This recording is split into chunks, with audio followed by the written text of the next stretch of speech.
everybody, welcome back to the Let's Talk Q&A show. I am your host, John. This is the weekly show where I answer all of your burning questions, and this is also going to be the first week where we announce our winner of the Question of the Week giveaway. So I put out a poll for you guys, and there was 3 questions I asked you. One from Deathstalker83, one from Mozart's Ghost, and one from Kevin Kruger. Deathstalker83 won with this question about what are the top 10 Bill Murray performances of all time. So congratulations, Deathstalker83. You'll have your choice of any of the digital codes that you actually see on your screen before you. Very similar to our digital code giveaway that we do every single Friday. And at the end of this video, I'll ask you guys 3 more questions that will be entered into this week's poll. And just like this, next week, we will go over this week's winner of this Question of the Week digital code giveaway. And let me know your feedback. How do you guys feel about this so far? Am I doing a good job? Is there some things I should change around? Let me know in the comments section. And without further ado, let's just dive right into the questions for this week's show. And the first one comes from Kim Novak, and we had to answer this one this week because it's February 15th, and yesterday was Valentine's Day. In honor of Valentine's Day, what are the top 10 movie couples? So I made a list of this, and this is in no particular order. First one, we got Karen and Henry from Goodfellas. Well, you know, their relationship is definitely damaged and definitely not the most healthy relationship. Anytime you wake up with a gun in your face, that doesn't scream romance, but if you're willing to flush the cocaine down the toilet for your husband so he doesn't go to jail, even though he definitely should go to jail, and he still doesn't appreciate it because, Karen, that was all of our money! How could you do that? Oh my God, they still are willing to go into the witness protection program together. So what a great couple. Next up, I got Kirstie Alley and John Travolta from the Look Who's Talking movie series. I mean, they seem like a great couple in the first movie, you know. They play the will they won't they game. Mikey is not John Travolta's son. He's actually the son of a man who had a fling with Kirstie Alley, knocked her up, and then doesn't want to take responsibility for the kid. So John Travolta steps in, a cab driver, and takes him in his own. You never even hear about this guy in the second or third movie. They just act like Mikey's, you know, one of his kids, which is great. He's a great father, and Kirstie Alley seems to love him as well. They have a daughter. They eventually get 2 dogs. So, seems like a very happy family to me. Next up, I got Indiana Jones and Marion from Raiders of the Lost Ark. Now, I would pick, and I do have a tattoo of Han Solo on my arm, and my wife has the one of Princess Leia saying, I love you and I know. I still wouldn't put them on my list, even though they're a great couple. The way they got there, you know, there's a lot of windy roads. She did kiss her brothers, and Marion, as far as I know, didn't kiss her brother. So we're going to go with Marion and Indy, even though their relationship, again, there are some holes you can poke in that as well. I still really love their relationship. Of course, maybe I'm being a little biased because I love Harrison Ford, and I really love Karen Allen. Love those big eyes. And next up, I got Vivian Edward from Pretty Woman. This, of course, Richard Gere and Julia Roberts.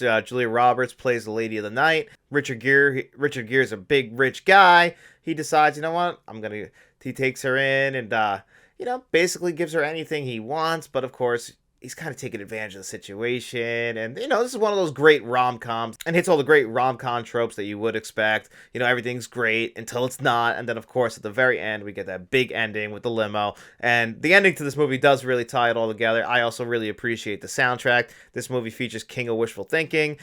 You know, any good relationship could feature the song King of Wishful Thinking in it. I know I will. I'll pretend my ship's not. Next up, I got Sarah Connor and Kyle Reese. Now, this is a relationship that really blossoms really fast. They were only together for one night, but they loved for a lifetime. That's why I say The Terminator is the best film of all time. Not only is it a great sci-fi film, not only is it great action, not only is it great horror, but you even get a great romance in there. That sex scene, though, you know, it's definitely an 80s sex scene. We get the score going along. Sarah Connor looks like she's in a lot of pain. I mean, good for Kyle Reese and all, but still, I'm like, I don't know. I'm just not buying into the sex scene. Next up, I got Robbie and Julia from The Wedding Singer. The Wedding Singer is actually one of my favorite Adam Sandler movies. It actually is my favorite Adam Sandler movie. I love that movie, and it's just a straightforward rom-com, but it's really, really funny. Him and Drew Barrymore obviously have great chemistry. One of 2, in my opinion, great rom-coms they did together. They did a 3rd movie, but I really love this and 50 First Dates. And it just shows the great chemistry. They always just seem like they would be a more believable couple than when Adam Sandler's married to, like, Salma Hayek or something like that. Like, I could see him being married to Drew Barrymore. You know, they're not, like, the world's most beautiful people. They seem like regular people, regular funny people who you'd want to root to see them get together. And you root for them in this movie. There's just so many great gags in there. They were cones. but they're cones. I love that. That's just a great. You had two cones back there. Now this is kind of tough because this couple obviously does not survive, but Humphrey Bogart and Ingrid Bergman from Casablanca, they love for a lifetime too in Paris. They'll always have Paris, but if you love someone, you gotta let them go and you gotta do what's right, and that's what Humphrey Bogart does, and they're still a great couple. Next up, I got Denzel Washington and Angela Bassett from Malcolm X. I mean, Angela Bassett, she has to put up with a lot being married to Malcolm X, being worried about her own and her children's safety. It'd be a lot easier for anyone to walk away from that, but she doesn't. She sticks it out with Denzel. And I mean, it's Denzel Washington and Angela Bassett, two of the greatest actor and actresses of all time, and obviously they'd be a great couple on screen. Next up, I got Gil and Karen from the movie Parenthood. This is Steve Martin and Mary Steenburgen. This is one of my favorite Ron Howard movies from the 1980s. I really love this movie. I love the cast of it. It also has Rick Moranis in here. The guy who plays Mozart, I always forget his name. He plays Larry in this. I think his real name might be actually Larry, but he plays the brother Larry in this movie as well. So the cast is just stacked up and down. James Robar plays the patriarch of the entire family, but really at the center of it is Gil and Karen, them raising their kids. They just seem like a regular family. It seems like this family I grew up in. Now, given my family was divorced and they have a very happy marriage, my mom and dad were divorced, but my dad got remarried, and him and my stepmom had a standard kind of family setup that you can see in the movie Parenthood. So I always kind of really enjoyed this film. And then last but not least, we got to go to Ghost, and I got Patrick Swayze and Demi Moore, Sam and Molly. Even though he's dead, he's still going to get that goodbye, and he's going to tell her he loves her, and she's going to say ditto, and that's all going to tie it all back in. And this was the highest grossing film of 1990 for a reason, because people just love going on dates to see this movie, and I don't blame them for that. It's a great movie. It still holds up very well. It's cheesy as all hell, but it's still a fantastic film. And those are the top 10 movie couples of all time. And we're on the subject of rom-coms and, Valentine's Day. Kylie Tinkle sent in, what are your top 5 favorite rom-coms? So I made a list for this as well. And, I misread the question. I thought you said top 10 list, so I'm doing 10. So we're going to start at the bottom. And at number 10, I got Sleepless in Seattle. Tom Hanks and Meg Ryan. They did You Got Mail years later, but it's not as good as Sleepless in Seattle. That is still a great film. Number 9, I got 50 First Dates. I was talking about Drew Barrymore and Adam Sandler and what kind of chemistry they have. Well, they have great chemistry in 50 First Dates. This is one of the movies I remember going to see when I was a kid. It came out around my birthday, so this was my birthday movie one year. I remember me and my cousin Matt and my mom going to see this. Loved the movie ever since. It's a time loop movie. It's only a time loop movie for one character in the film. Everybody else's days go on and on, but Drew Barrymore keeps living the same day, and Adam Sandler's got to find some creative ways to crack that code because he really does love her. And next up, I got the 40-year-old version. You might not think this is a rom-com, but it definitely hits all the rom-com story beats. Of course, Steve Carell plays a guy who's never gotten laid in his 40 years of existence. This is probably a movie that wouldn't come out today, but still, it was a great movie back in the day. And, you want to see him get laid, but of course, it's more than that. You also want to see him have a great relationship because he has standards. He wants to have a good relationship, and we hit all the rom-com tropes until we get to that big happy ending that you can definitely see coming. Of course, they ended like just any great movie that Judd Apatow would do, or a lot of movies that Bollywood movies. We end it with a big musical scene. It's great. Next up at number 7, I got When Harry Met Sally. Now, I think that this and Pretty Woman are when most people use an example of a great rom-com. When Harry Met Sally has probably started the big rom-com boom that we got in the 1990s, even though I think that came out in 1989. When Harry Met Sally is still a fantastic film. Meg Ryan, the queen of the rom-coms. Her and Julia Roberts, at least, they're jockeying for position. Then Billy Crystal, this kind of made him a movie star. He was already a star, but now he was a movie star. And this is just the stereotypical rom-com, the will they, won't they. We got all these barriers in our way, but there's no way we can end up together. And then, of course, they end up together. At number 6, I got Broadcast News, directed by James L. Brooks. Broadcast News is actually truly one of just my favorite comedies of all time. The reason why I have it this low is because it's not your very stereotypical rom-com.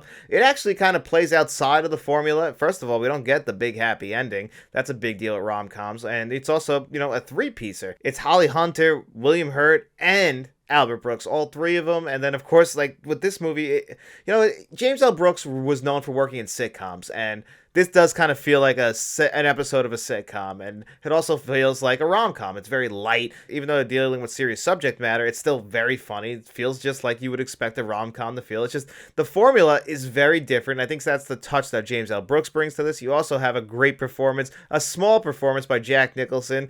He pops up in a lot of James L. Brooks movies. James L. Brooks even won him 2 of his 3 Academy Awards.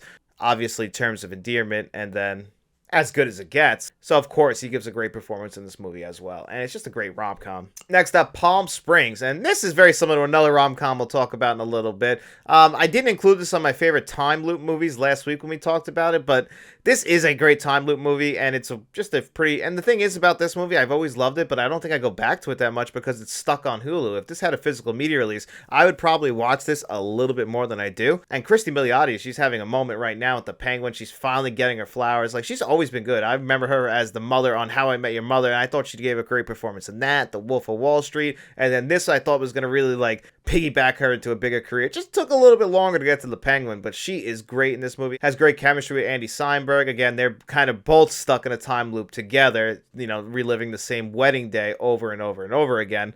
Not their wedding day, but they're reliving the same day over and over again. And it gets very creative, and I really don't want, and I don't want to spoil the third act of this movie because it's still pretty new, and I don't think a lot of people saw it. This kind of came out during the pandemic, and I remember that very well just because I remember not having work that day and watching it on Hulu, thinking, oh, that's pretty cool, but it would have done great in theaters. It's a shame it never got that theatrical release because it's a great movie. Speaking of something that follows the Groundhog Day formula, what about the movie Groundhog Day? That's definitely a rom-com. We're rooting for Bill Murray and Andy McDowell to get together. At the very beginning of this movie, we don't think this will ever work. Andy McDowell's sweet. Bill Murray's an asshole. How's this guy ever going to learn his lesson? Well, he's going to relive the same day over and over and over again. That day happens to be Groundhog Day. A day he absolutely hates in a town he absolutely hates as well. So what kind of day does he get to live all over again? Probably his own personal hell, but this lets him appreciate the world, appreciate the people around him, appreciate Andy McDowell. And we do hit those tropes of all the great rom-coms, but because it's a time loop movie as well, you might not notice those tropes, and either way, or it's a fantastic film. And number 3, I got Coming to America. Another one you might not realize is a rom-com just because it's such a funny movie in general and it's a great comedy. But yeah, look at how this movie runs out. Like, who's going to end up being his princess? He wants to find the love of his life. That's the whole goal of Eddie Murphy's character in this. You know, he's the prince, but he wants to find his princess. He wants to find his future queen.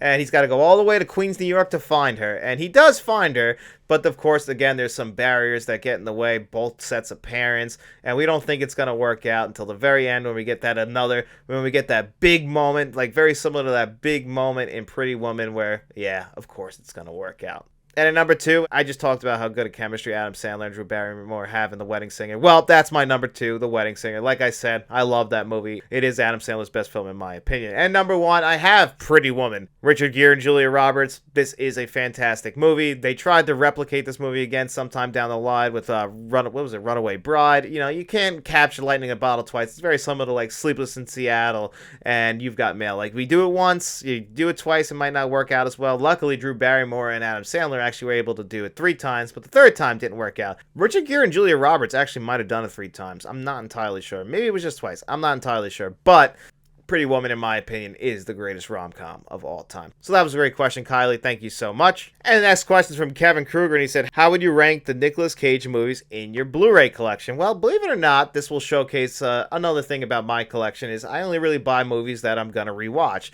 And some movies I'm waiting for 4K Blu-ray releases, so I actually don't really have too many Nicolas Cage movies in my Blu-ray collection. I also don't have movies like Moonstruck or like Raising Arizona doesn't even have a Blu-ray release, which is one of my favorite Nicolas Cage movies. So without me rambling on too much, and at the bottom we got Fast Times at Richmond High. Of course, we have to have this on the list. This is actually Nicolas Cage's first movie that he ever appeared in. It's not his movie at all. That's why it's at the bottom. The movie itself is fantastic.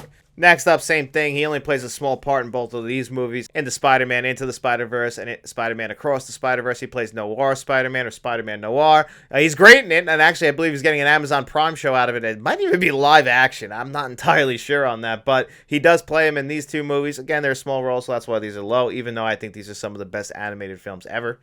Next up, we got Mandy. And the first time I saw Mandy, I absolutely loved it. The second time I saw Mandy, when I watched it on home on this Blu-ray, I didn't love it as much. It's a great movie. It's a very, very, very well-made movie with a great performance. The pacing of this is the kind of movie I think you have to be high to watch to really enjoy it.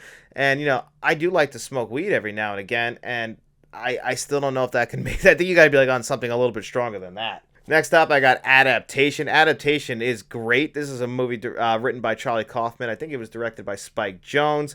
It won Chris Cooper an Academy Award. Nicolas Cage gives a phenomenal performance in this movie. This one's a real mind bender. And this 4K Blu-ray is great. I think it's a Sony 4K. Yeah, it is. It's a good 4K Blu-ray. I reviewed that here on the channel.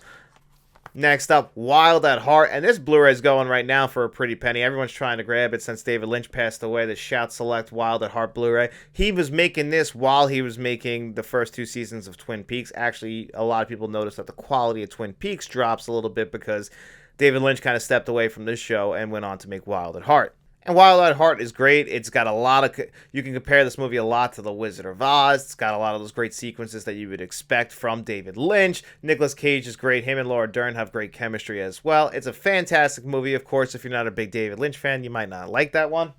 Next up, I got The Rock. This is a lot of people's favorite Michael Bay movie. It's one of my favorites. It's fantastic. Nicolas Cage has one of the most ridiculous names in film history in Stanley Goodspeed. And then, of course, you get Sean Connery. Really, when Sean Connery was making his big comeback in the late 1980s and 1990s, he was popping up again. And he's fantastic in this movie, and it's one of the best action movies of the 1990s. And a lot of us have been asking for a 4K Blu-ray release of that. Why haven't we got it yet? Well, Disney owns the rights. You can easily just lend those rights right out to Arrow Video and get a nice 4K Blu-ray release, but you just won't do it. Next up, I got Long Legs from last year. Nicolas Cage is great in this movie. I wish we would have got more of him in this movie. Every time he's on screen, he steals the entire show, even with all that ridiculous makeup that he's got on him. But just screaming, "Mommy! Daddy!" It's just so well done. Next up, Face Off. Him and John Travolta giving these over-the-top performances where they play themselves and each other. This is definitely John Woo's best film in my opinion. Maybe not his best film overall, but it definitely is his best American film that he ever did. It's got that over-the-top action. It's got the doves. It's got the dual guns. Everything you can ever hope for in a John Woo film. And, of course, you get actors like John Travolta and Nicolas Cage who are more than game to do this film. Next up, Con Air. And Con Air is rumored to be getting a new 4K Blu-ray release. Apparently, the new 4K scan has been already viewed by a lot of people at the Disney lot. So Disney, they won't give us The Rock, but it sounds like we're going to get Con Air from them, which is great news because this deserves a huge upgrade. Look at this Blu-ray. The packaging and the artwork was...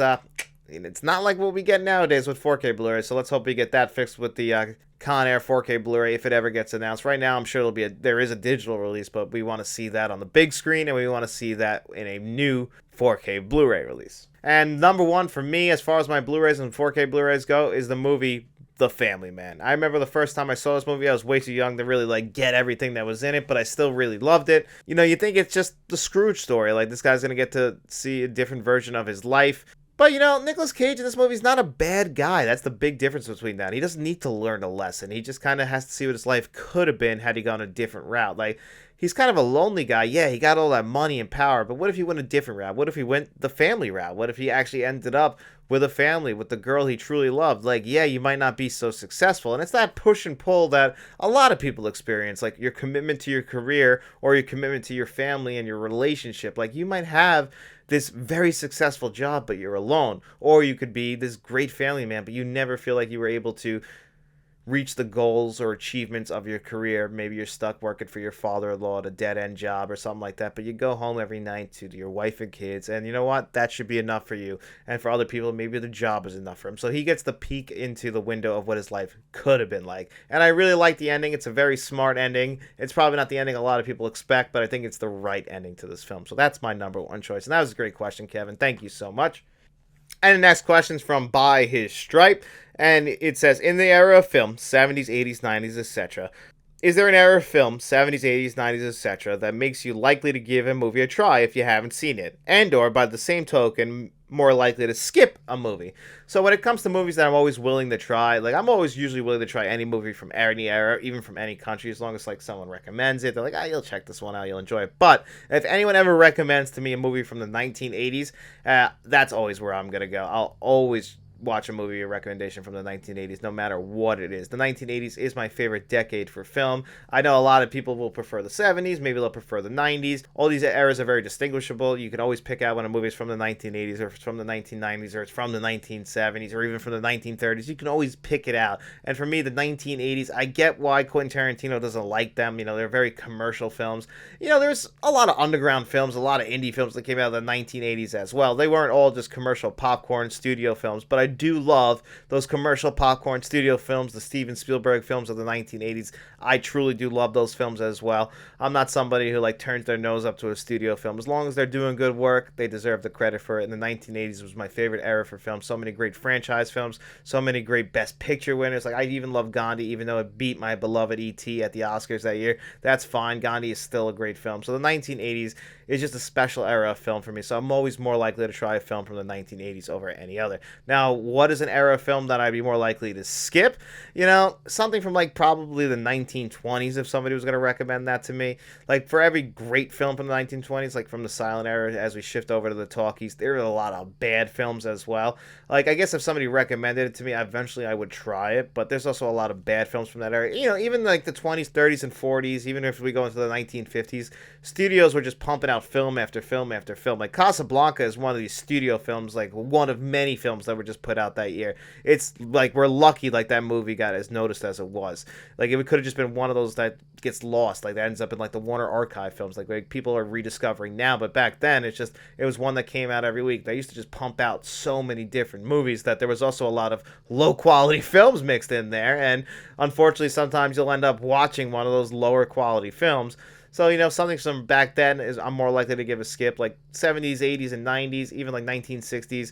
Those are stuff that will pique my interest a little bit more. And obviously a lot of that has to do with my age, even though I do love going back and watching classic films, classic gangster films from the 1930s. That was a great question, buddy. Thank you so much. And our next question is from Emmanuel, and he said, what are your thoughts on the length of movie trailers? Do you think they spoil the movie? So yeah, I try and avoid movie trailers like the plague, because that is a big problem with modern movie trailers, is that they give the entire movie away. A good example of this is the movie Abigail that came out last year. When you watch the film Abigail, you don't know that the little girl's a vampire until about 45 minutes into the movie, but the trailer makes sure that you know that little girl's a vampire right away. So when you're watching the movie now, and you having already seen the trailer, you're like, why aren't people reacting to this little girl in a different way? And you realize they don't realize that she's a vampire. And the mystery of the movie unfolds in a natural way, and if you don't know the trailer, it unfolds a lot better. Now, I got to watch Abigail without seeing the trailer, and I got to enjoy it a lot more than I'm sure people who watched the trailer. Another good example of this is the movie Companion. I didn't watch the trailer for the movie Companion, so I didn't know what I was getting into when I watched the movie.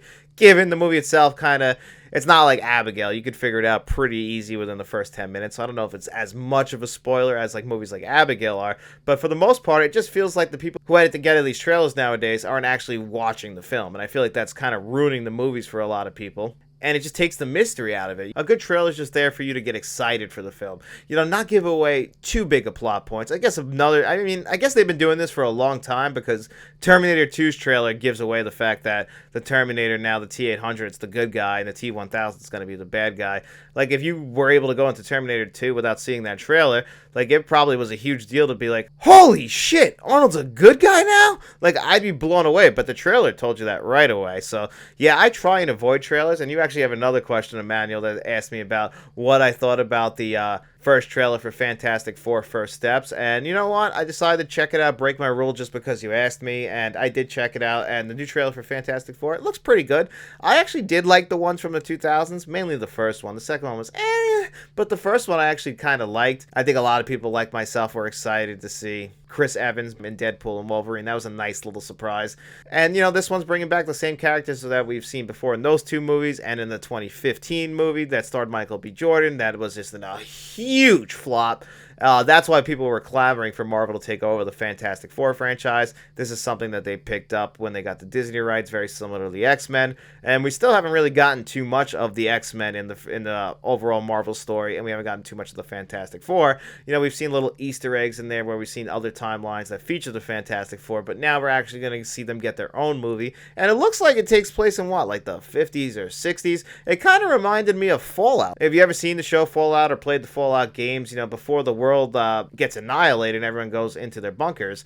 It's like the 1950s, and it kind of looked like what this looked like. So I'm wondering when this movie took place. I'm going to assume it's a different timeline because I would think that the Avengers would have been aware of the Fantastic Four. I would assume so, at least. So I assume it's a different timeline, so we're still kind of playing around with the multiverse, which I'm hoping by the time this movie comes out, we've cleaned that up a little bit, because right now it's a mess, and I don't got a broom to clean this all up because it's a little bit ridiculous, but let's hope they clean it up. Haven't watched the Disney show in ages. I'm just hoping that, like, the movies, at least, they become event films like they used to, like, kind of before the pandemic. Like, don't forget, Avengers Endgame is still, actually, no, it's not. It's not the highest grossing film of all time, but, that and Avatar go back and forth all the time with re-releases. So we'll say it's one of the top 2 highest grossing films of all time. So these were huge event films, and it's kind of sad to see the state of the MCU right now. And, this trailer looks pretty good. It doesn't look like the CGI is that bad. Thing looks a little strange, but I mean, he's a guy who's made of rock. Is he ever going to look good? Like, obviously, we're not going to have a guy walking around in a rock suit, so this is probably the best we're going to get when it comes to that. But either way, I thought it looked pretty good. I'm excited to see it. The production design looks pretty good, so that was also a great question, Emmanuel. Thank you so much for both of those. And our next question is from RCs of Movies, and it says, terrific, I love these programs. Thank you so much. And this is from Stacy, and she said, here's a question for a future episode. It is 2002. You run a movie studio. De Niro and Tom Cruise want to make a movie together. What do you cast them in? I love that you picked 2002, so this is like Minority Report Tom Cruise. He's kind of still the action star, but he's also coming off of dramas like Magnolia, Robert De Niro at this time. Like, he's still pretty young. He's kind of starting to dabble in comedy. We're 2 years removed from Meet the Parents. Only a couple years removed from Analyze This, but he's still young enough that he can move around. So what do I do? Do I team these guys up in like a buddy comedy film? Or, do I team them up in a more serious film where we kind of put them at opposite sides? Like, Tom Cruise, I think, would be the hero. Robert De Niro would be the villain. I think that would work out better. Honestly, I could see this being an action film, but I think I would like to go something a little bit more serious and let these guys kind of act against each other. Something a little bit more aligned with Heat. I would actually try and get Michael Mann to direct that movie. Michael Mann's worked with Tom Cruise in the past, and he's worked with Robert De Niro. I think they can, do something. They did do something in Los Angeles. It doesn't have to be something in line with Collateral or Heat, but I think a crime film would definitely work out. Maybe have Robert De Niro play that stereotypical character you know him as like a gangster. We never really got to see Michael Mann do like a regular old-fashioned gangster film. Let Robert De Niro play in his wheelhouse there and have Tom Cruise be the guy who has to like take him down. You could also make it like a law film, mainly because we've seen Tom Cruise do that as well when he goes up against Jack Nicholson in A Few Good Men. Like, I want to see them act their asses off. Like, action's great. And I think Michael Mann actually can do both. He can direct great action while also directing, just great actors. And I think if you bring them together in a movie, I think this would be the perfect one to do it. So that was a great question, Stacy. And maybe somebody will make me a studio head one of these days. I got some good ideas for you guys. And our next question from Jose, and he said, what are my top 5 favorite gangster films? And at number 5, I got Martin Scorsese's Casino, and I absolutely love Casino. This goes neck and neck with Goodfellas. Casino means a lot to me as well. Even though they're structured very similarly, they do still play different characters. I mean, Joe Pesci's pretty much playing the same character, but he does change his accent around, and I always thought that accent was like a little bit ridiculous, but then when you watch the character he's playing in real life, it sounds just like him, and it just shows you Joe Pesci did his homework for that movie. Sharon Stone is great in this movie, got an Academy Award nomination. This is kind of Sharon Stone like at the height of her powers after Basic Instinct, Total Recall, 1 year before she does The Quick and the Dead. Like, really the highest of highs. She even gets a Scream reference in 1996. And it's shot absolutely beautifully. This is one of my favorite shot films of all time. Looks absolutely gorgeous. The Cadillac with the spotlight on it is just something I always think about. The scene in the bar where the guy gets stabbed with the pen and like the light in that and the blood coming out, the way it's spewing out. It's so beautiful, so cinematic. And then, of course, it's a great gangster film just built in there. And it's hitting all the tropes that you would expect from like one of these great Martin Scorsese epics like Goodfellas, The Wolf of Wall Street, where we have the great rising action. Then, of course, we have to see the falling action at the very end. And it's all just so entertaining and just keeps you locked in on the film. At number 4, I got Miller's Crossing. Some people might think that this is a little too high for Miller's Crossing, but I really love this movie. It's directed by the Coen brothers. It's an Irish mob movie that takes place in like the, I guess like the 1930s or 40s, one of those types of gangster films. And it's a quirky Coen brothers movies. Like, they created like that quirky dialogue that was just made for this film. Like, y'all fancy pants, all he is. Like, the things that they say are like ridiculous and over the top and cheesy, like something like you would expect people to talk like back in that time, but it's all done for this type of movie. It's all, again, great production design because it's a Coen Brothers movie, so you know it's going to look good. It's written phenomenally. It's got some great twists in there. Steve Buscemi has a nice little part in this movie as well. It's just a good movie. I mean, I have to put it in my top 5. At number 3, my newest addition to this, and I saw this movie 3 times last year, and I had never watched this movie before last year, and that is The Long Good Friday. I watched it for the first time for the Let's Talk Movie podcast with me and David, aka Shamrock Balls. We watched that one for Easter. You know, of course, we're talking about Good Friday. And this one stars Bob Hoskins, Helen Mirren, Pierce Brosnan. Pierce Brosnan in his first film role ever, and he's phenomenal in it. Even though he only has like one line of dialogue. He was originally supposed to have none, but he gets one line of dialogue. He's great. The score to this movie is phenomenal, and Bob Hoskins' character is great. You kind of can relate to him. He wants to, go clean. He wants to stop being a gangster, and he wants to go legit. The problem is that some people are seeking some revenge out on him, and they pick the worst time to do it. Right as he's trying to show the Americans like how good of a stand-up person he is, how good his company is, how good his country is, and of course, everything is just going absolutely wrong, but they fucked with the wrong guy. And it's a great movie for it, and really at the center of it is that great Bob Hoskins performance. And at number 2, I have a tie, The Godfather 1 and The Godfather Part 2. Now, I think these are perfect films. I think this does feature the greatest character arc in film history with Michael Corleone, played by Al Pacino. Should have won an Academy Award, at least for one of these performances. Of course, he didn't. Both films did win Best Picture, so they did get the recognition that they deserved. And these movies are hugely influential, even all these years later. They're still masterpieces, in my opinion. There's a third one, but we'll just talk about The Godfather 1 and 2, because that does complete the great arc of Michael Corleone. When Fredo dies, that really is the end of Michael Corleone. You can't go darker than that. At this point, you're like the devil. Like at the beginning of this movie, the beginning of the first Godfather movie, like this guy was squeaky clean. He was a Marine. He's not like his family. He made sure to point that out. No, he's right. He's not like his family. He's worse. And at number 1, I got Goodfellas. How do I not choose Goodfellas? Goodfellas is one of my favorite films of all time. The difference between this and Casino, I think, and I always try and I always try and figure out why I like Goodfellas just slightly more than Casino, because I love the city of Las Vegas, but I also live in New York, and a lot of this movie takes place on Long Island, so I kind of can relate to a lot of the places that they go to, despite the fact, it's made in 1990 and it takes place in like the 60s and 70s. It feels very familiar. A lot of the characters feel very familiar to me. I could see people like in my own personal life who dress like this, who talk like this, and then of course it's shot phenomenally. That just big sweep and epic. The great characters in this film. Ray Liotta gives a career-defining performance. Joe Pesci gives one of his best performances. Robert De Niro, even though he's not the lead, gives a fucking phenomenal performance in this movie as well. And it's just got all these memorable moments, these great needle drops. It's just got everything you could want in a great film. I remember a great story that Adam McKay said that before he starts to make a movie, the first thing he does is watch Goodfellas again because it's a perfect film. I'm inclined to agree. I love Goodfellas. So, of course, that's the best gangster film of all time. So that's a great question, Jose. Thanks so much, buddy.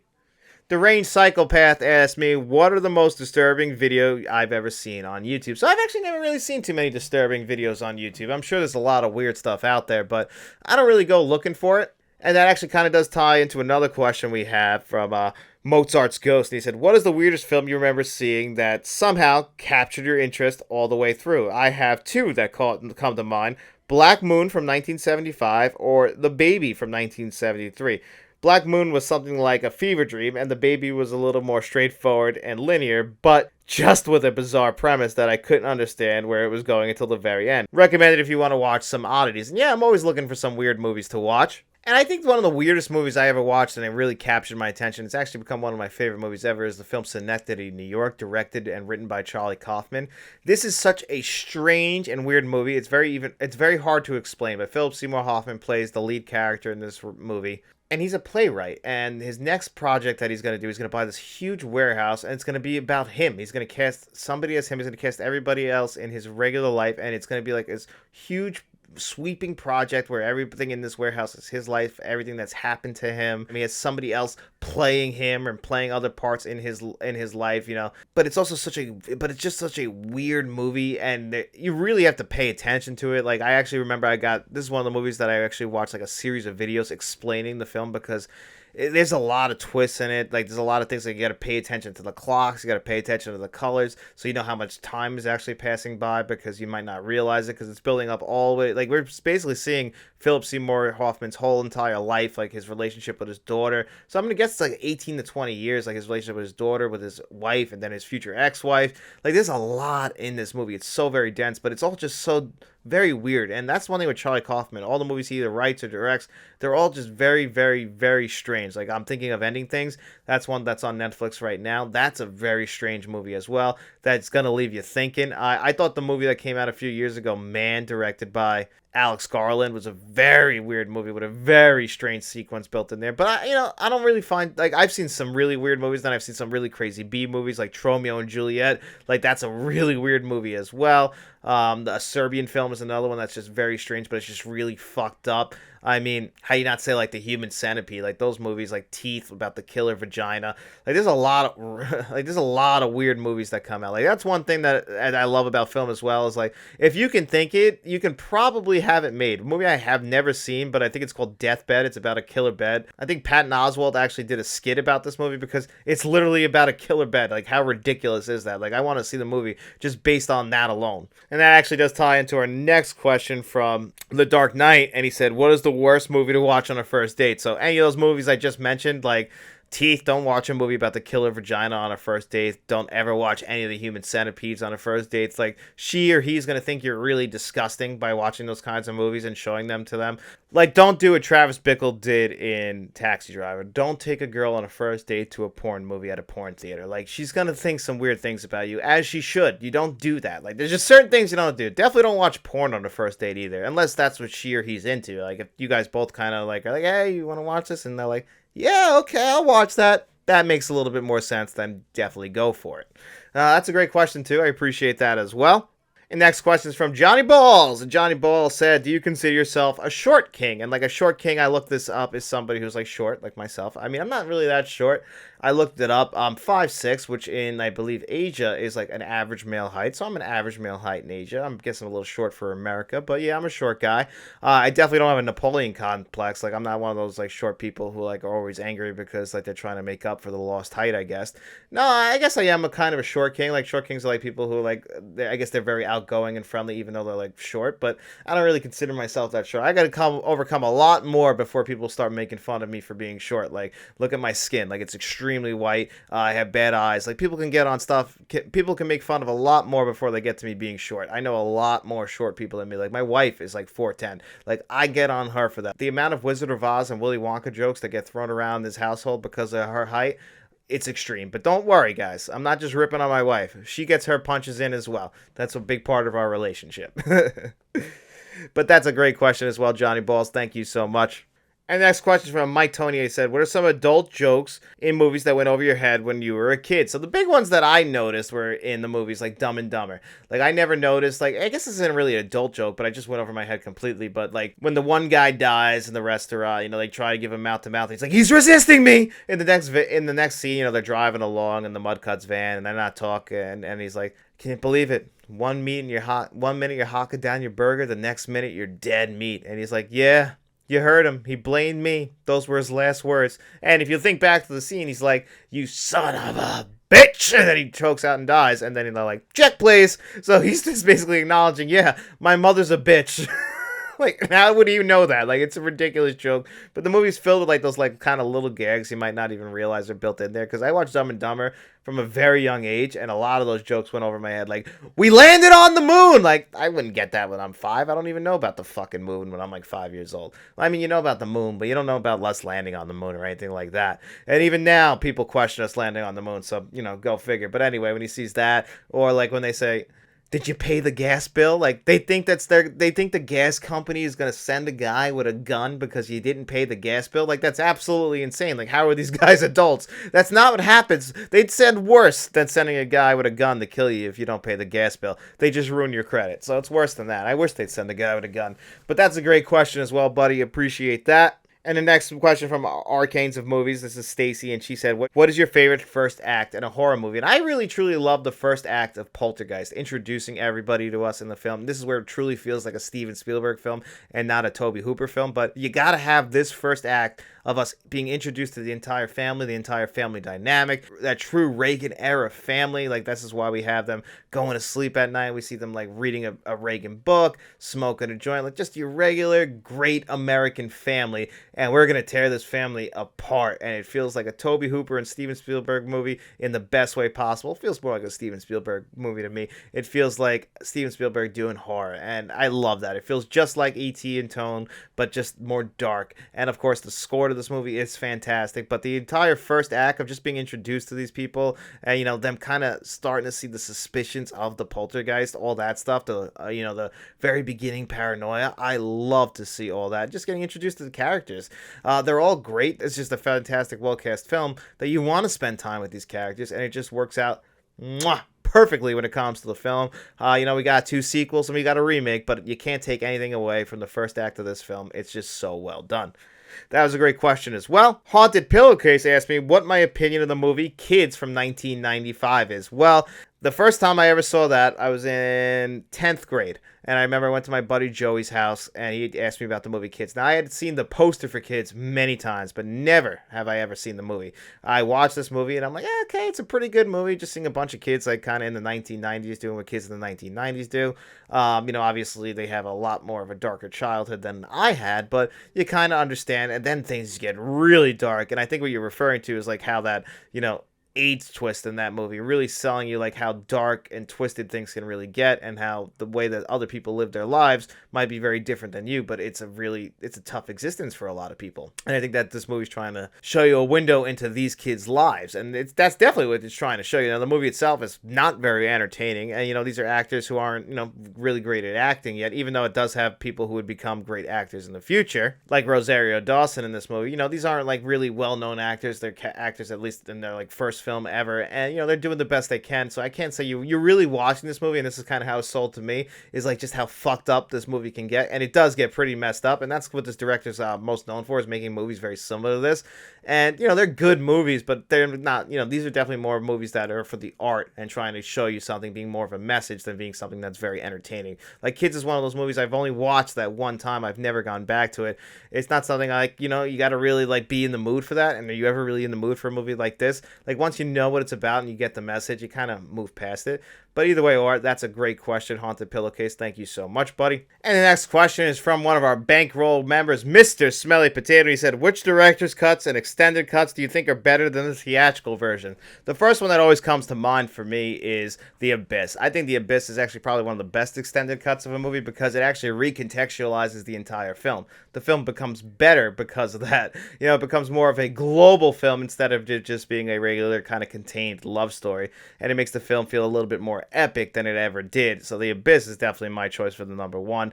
Ridley Scott does do a lot of these, and I think that's actually what led James Cameron to know he could actually do these director's cuts, or it was either James Cameron who took it from Steven Spielberg, one or the other. Steven Spielberg, Ridley Scott, James Cameron. Like Close Encounters of the Third Kind, that's another one that has a good director's cut. That's got a few cuts as well. But another big one is Blade Runner, and I actually think the final cut is the best version of that. So there's been a few different cuts of Blade Runner. If you go all the way back to the beginning, some people still prefer that one with the narration.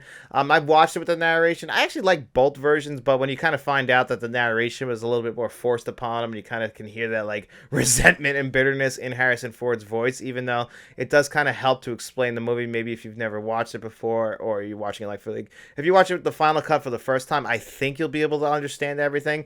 I think that they kind of dumb it down for the theatrical cut, but it still kind of works. I mean, it's still a beautiful looking film any way you spin it, but I think the final cut, the one you can watch on 4K Blu-ray right now, is still the best version of Blade Runner, so I have to go with that version. You know, there's other ones like Terminator 2 and Aliens that have director's cuts that are fine.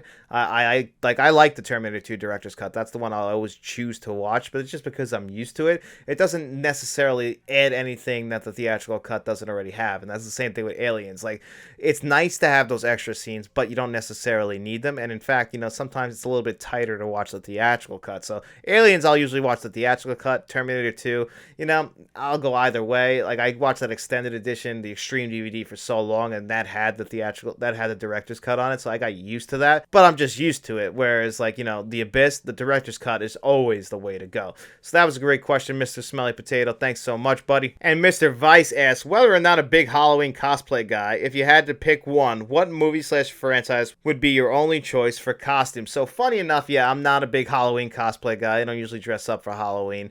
Not because I don't want to. I never have the money. Money's a big factor for me. But there was one thing I always wanted. In the film Reservoir Dogs, they wear those black and white tuxedos with the sunglasses. I always thought that was the most badass look ever. And when I got married in 2017, I had one request other than to have Journey's Faithfully be our wedding song. My other request was I wanted to wear those Reservoir Dogs suits. I wanted to wear the black suit with the black thin tie and those fucking sunglasses. Did I get that wish? No, I did not. And that's because I compromised. And what compromise means in marriage is we did what the wife wants. And I didn't wear that suit. But that would be the only time I ever really truly wanted to cosplay because I wanted to look cool. And I think those guys are some of the coolest guys in film history. And I wanted to dress just like them. Never happened though, folks. Never happened. That was a great question, Mr. Vice. And another question from Mr. Smelly Potato is, if you had to pick one genre of movies with all movies in that genre to be erased from history, which genre would you pick? For me, the big one would be musicals. I really don't love musicals. I'm actually dreading right now because I always like to watch all the Best Picture nominees, and 2 of the 10 films that got nominated for Best Picture this year are musicals, Wicked and Amelia Perez. Amelia Perez, like, I could probably avoid it without, like, having to worry because that movie is not winning anything anymore after all those controversies that I won't get into here. But that movie is definitely not winning, so I can get away with not watching it. But then I'd be cheating, so I kind of still have to watch that movie. And it's the same thing with Wicked. Like, that movie's a musical through and through.